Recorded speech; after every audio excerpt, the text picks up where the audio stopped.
Good morning friends, welcome to short hand helpline. Good morning stenography series में आप सभी का स्वागत है, जहां आपको मिलेगा 70 शब्द प्रति मिनट, 80 शब्द प्रति मिनट और 100 शब्द प्रति मिनट के डिक्टेशन। तो चलिए स्टार्ट करते हैं। सबसे पहले 70 शब्द प्रति मिनट के डिक्टेशन।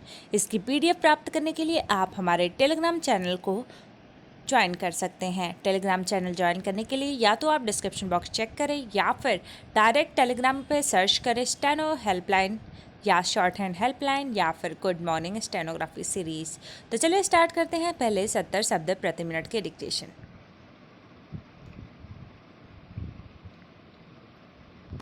स्टार्ट।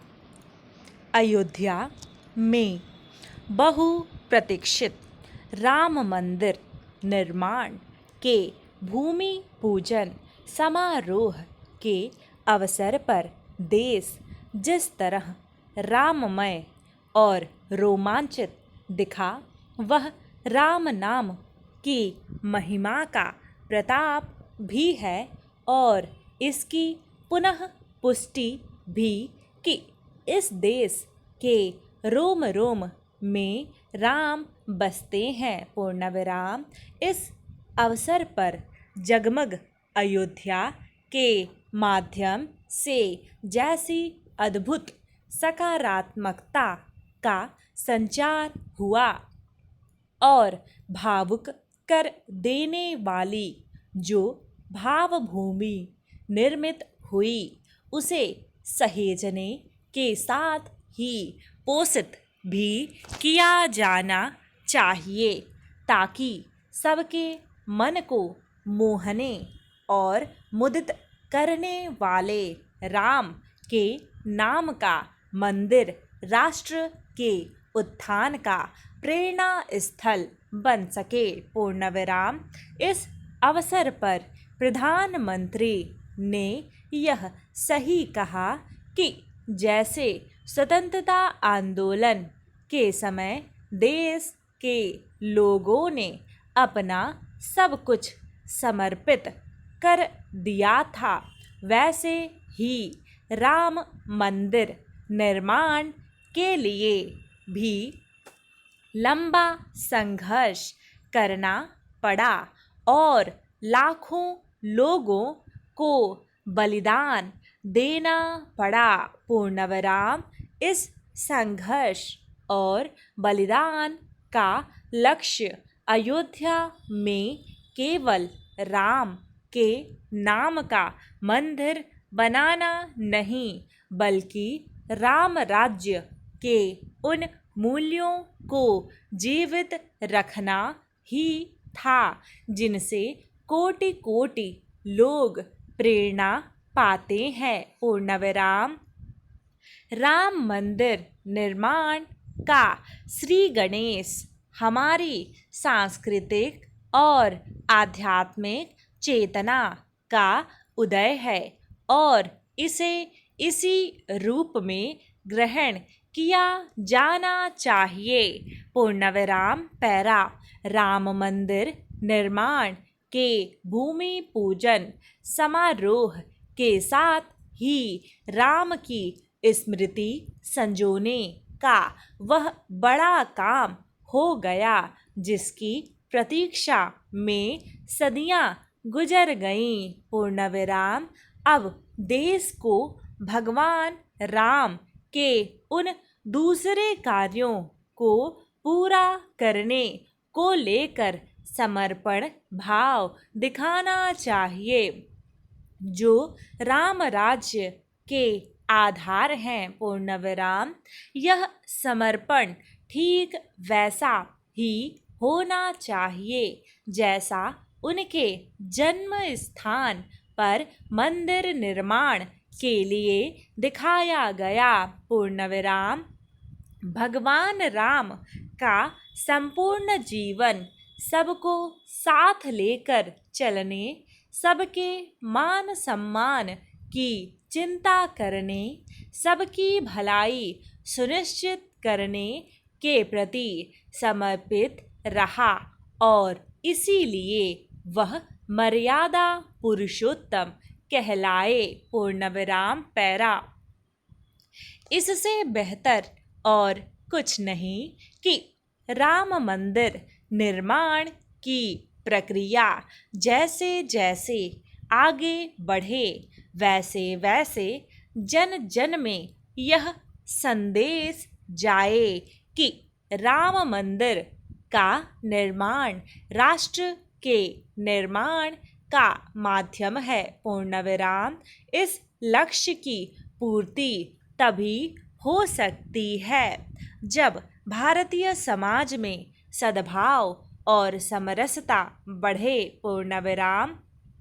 राम की महिमा को सुशोभित करने वाला मंदिर देश ही नहीं दुनिया के लिए इसका उदाहरण बनना चाहिए कि कैसे कोई देवालय राष्ट्रीय एकत्व और बंधुत्व की भावना को बल प्रदान करते हुए एक समरस वातावरण का निर्माण करता है। पूर्ण विराम।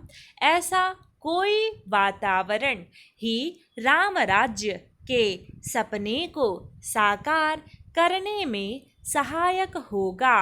पूर्ण विराम।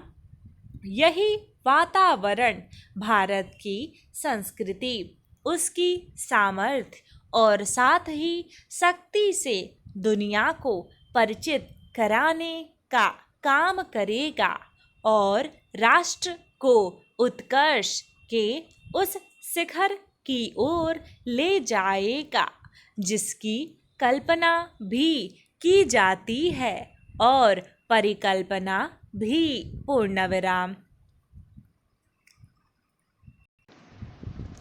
70 शब्द प्रति मिनट डिक्टेशन समाप्त हुआ। अब बारी है 80 शब्द प्रति मिनट के डिक्टेशन की। डिक्टेशन लिखने से पहले वीडियो को लाइक ज़रूर करें। स्टार्ट। अयोध्या में बहुप्रतीक्षित राम मंदिर निर्माण के भूमि पूजन समारोह के अवसर पर देश जिस तरह राममय और रोमांचित दिखा, वह राम नाम की महिमा का प्रताप भी है और इसकी पुनः पुष्टि भी कि इस देश के रोम रोम में राम बसते हैं। इस अवसर पर जगमग अयोध्या के माध्यम से जैसी अद्भुत सकारात्मकता का संचार हुआ और भावुक कर देने वाली जो भावभूमि निर्मित हुई, उसे सहेजने के साथ ही पोषित भी किया जाना चाहिए ताकि सबके मन को मोहने और मुदित करने वाले राम के नाम का मंदिर राष्ट्र के उत्थान का प्रेरणा स्थल बन सके। इस अवसर पर प्रधानमंत्री ने यह सही कहा कि जैसे स्वतंत्रता आंदोलन के समय देश के लोगों ने अपना सब कुछ समर्पित कर दिया था, वैसे ही राम मंदिर निर्माण के लिए भी लंबा संघर्ष करना पड़ा और लाखों लोगों को बलिदान देना पड़ा। इस संघर्ष और बलिदान का लक्ष्य अयोध्या में केवल राम के नाम का मंदिर बनाना नहीं, बल्कि राम राज्य के उन मूल्यों को जीवित रखना ही था जिनसे कोटि कोटि लोग प्रेरणा पाते हैं। राम मंदिर निर्माण का श्री गणेश हमारी सांस्कृतिक और आध्यात्मिक चेतना का उदय है और इसे इसी रूप में ग्रहण किया जाना चाहिए। पैरा। राम मंदिर निर्माण के भूमि पूजन समारोह के साथ ही राम की स्मृति संजोने का वह बड़ा काम हो गया जिसकी प्रतीक्षा में सदियां गुजर गई। अब देश को भगवान राम के उन दूसरे कार्यों को पूरा करने को लेकर समर्पण भाव दिखाना चाहिए जो राम राज्य के आधार हैं। यह समर्पण ठीक वैसा ही होना चाहिए जैसा उनके जन्म स्थान पर मंदिर निर्माण के लिए दिखाया गया। भगवान राम का संपूर्ण जीवन सबको साथ लेकर चलने, सबके मान सम्मान की चिंता करने, सबकी भलाई सुनिश्चित करने के प्रति समर्पित रहा और इसीलिए वह मर्यादा पुरुषोत्तम कहलाए। पैरा, इससे बेहतर और कुछ नहीं कि राम मंदिर निर्माण की प्रक्रिया जैसे जैसे आगे बढ़े वैसे वैसे जन जन में यह संदेश जाए कि राम मंदिर का निर्माण राष्ट्र के निर्माण का माध्यम है। इस लक्ष्य की पूर्ति तभी हो सकती है जब भारतीय समाज में सद्भाव और समरसता बढ़े। राम की महिमा को सुशोभित करने वाला मंदिर देश ही नहीं दुनिया के लिए इसका उदाहरण बनना चाहिए कि कैसे कोई देवालय राष्ट्रीय एकत्व और बंधुत्व की भावना को बल प्रदान करते हुए एक समरस वातावरण का निर्माण करता है। ऐसा कोई वातावरण ही राम राज्य के सपने को साकार करने में सहायक होगा। यही वातावरण भारत की संस्कृति, उसकी सामर्थ्य और साथ ही शक्ति से दुनिया को परिचित कराने का काम करेगा और राष्ट्र को उत्कर्ष के उस शिखर की ओर ले जाएगा जिसकी कल्पना भी की जाती है और परिकल्पना भी। 80 शब्द प्रति मिनट डिक्टेशन समाप्त। तो अब बारी है 100 शब्द प्रति मिनट के डिक्टेशन की। इसके आउटलाइन हैप्पी मेंबर्स को हैप्पी के डिक्टेशन के आउटलाइंस के साथ ही दे दी जाती है।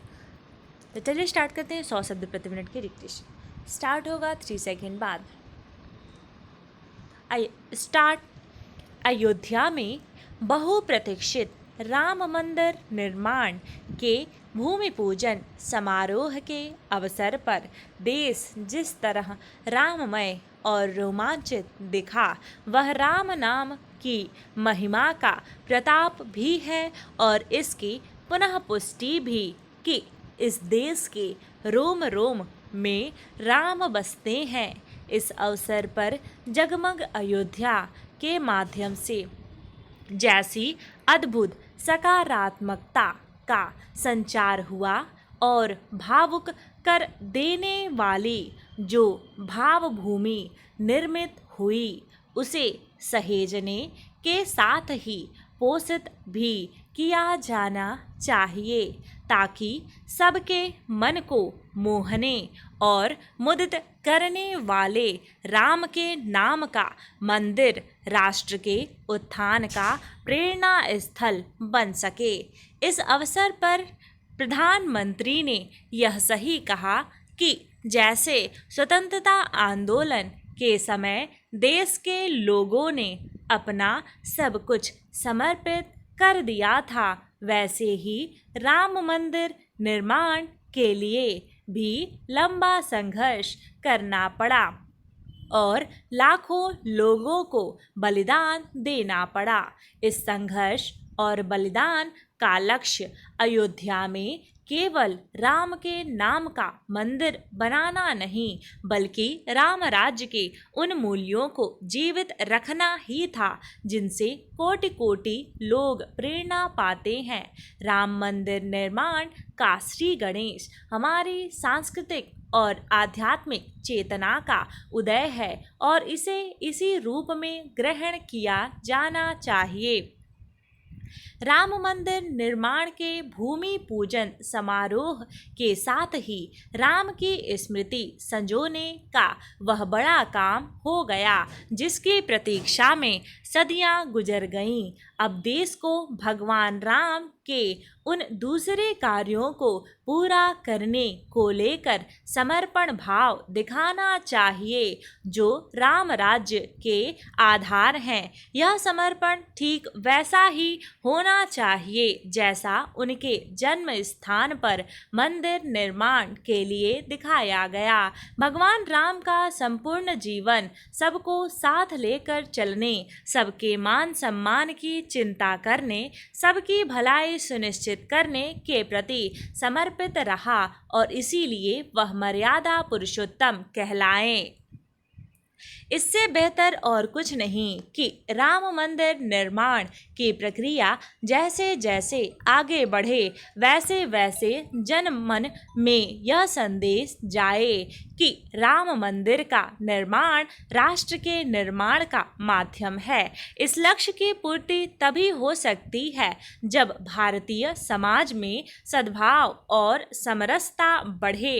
राम की महिमा को सुशोभित करने वाला मंदिर देश ही नहीं दुनिया के लिए इसका उदाहरण बनना चाहिए कि कैसे कोई देवालय राष्ट्रीय एकत्व और बंधुत्व की भावना को बल प्रदान करते हुए एक समरस वातावरण का निर्माण करता है। ऐसा कोई वातावरण ही राम राज्य के सपने को साकार करने में सहायक होगा। यही वातावरण भारत की संस्कृति, उसकी सामर्थ्य और साथ ही शक्ति से दुनिया को परिचित कराने का काम करेगा और राष्ट्र को उत्कर्ष के उस शिखर की ओर ले जाएगा जिसकी कल्पना भी की जाती है और परिकल्पना भी।